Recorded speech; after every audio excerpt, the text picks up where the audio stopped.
It's not personal, it's business. In the movie You've Got Mail, Meg Ryan plays Kathleen Kelly, the owner of a small bookstore called The Shop Around the Corner.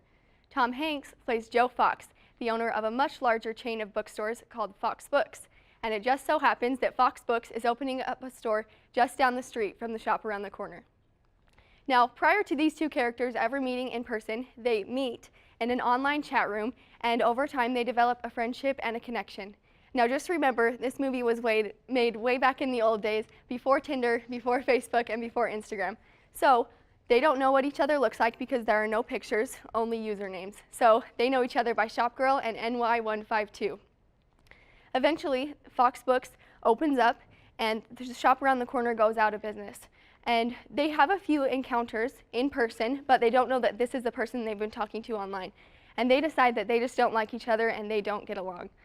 Now, after the bookstore goes out of business, Joe Fox is working out at the gym one day with his friend Kevin, and Kevin says, "Joe, don't you feel bad about putting that Kathleen Kelly woman out of business?" And Joe says, "It's not personal, it's business." So without spoiling all of the details of the movie, because I think you should go watch it, in the end, they end up meeting and finding out each other's true identity, and they fall in love. Isn't that cute?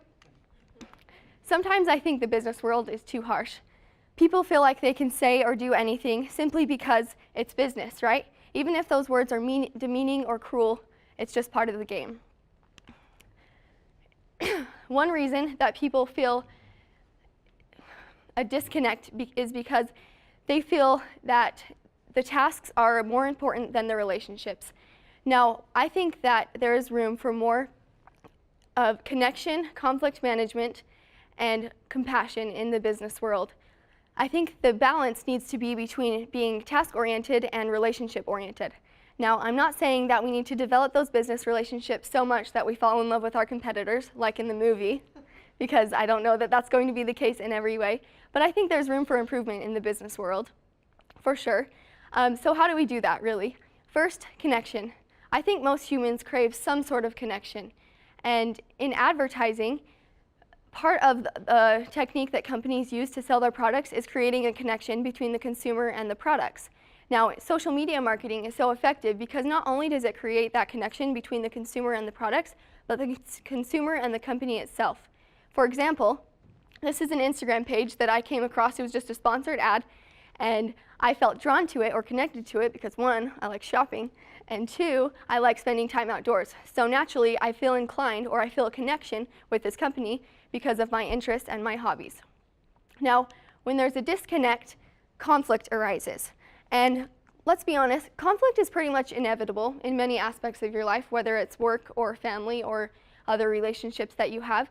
But when it does arise, it's important to address it in a way that's sensible and effective. Some people would say that you need to be honest and straightforward. And yes, you do need to be honest and straightforward when managing conflict. But being honest and straightforward does not mean that you have to belittle someone else or say the first thing that comes to your mind when they do something wrong. Now, can conflict be managed by being objective and taking other people's feelings and throwing them away and just focusing on solving the problem? Yes, it can be solved that way, but will it make your employees want to stay with you? I would say probably not.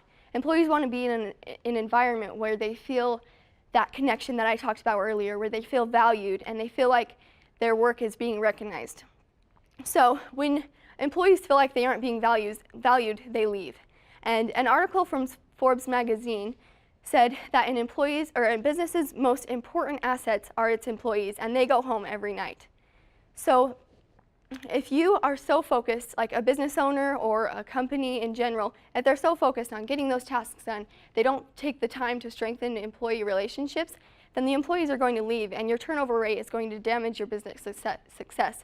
So all of that work that you put in the beginning to get those tasks done, it's all in vain because you have to start over. You have this vicious cycle of getting new employees, feeling like they're not appreciated, and then you trying to train them, and once again, it can damage your business. So the third way that I think we can fix this is compassion. I think there's room for more compassion in the workplace in general. Most people feel like, oh, it's business, like I don't need to get to know my employees or I don't need to get to know my coworkers because it's strictly business. But just like saying it's not you, it's me when breaking up with someone, I think that saying it's not personal, it's business, doesn't always accomplish what you think it will. It doesn't justify any words or actions that you may have said that hurt someone else's feelings. It just creates confusion and frustration.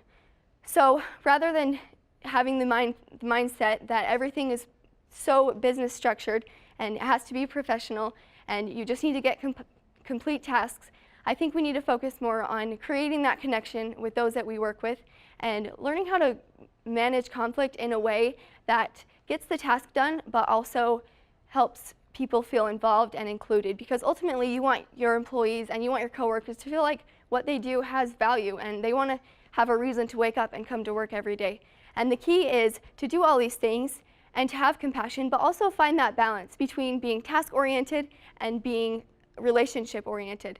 As I mentioned earlier, like in You've Got Mail, they kind of set aside their differences, and of course, like I said, they ended up falling in love, which is not always the goal, but sometimes you just need to set aside your differences and seek to understand. I think a lot of misunderstandings occur because people don't know how to truly listen. People are so quick to formulate their own responses. As soon as someone is talking, they're just thinking about what they're going to say next.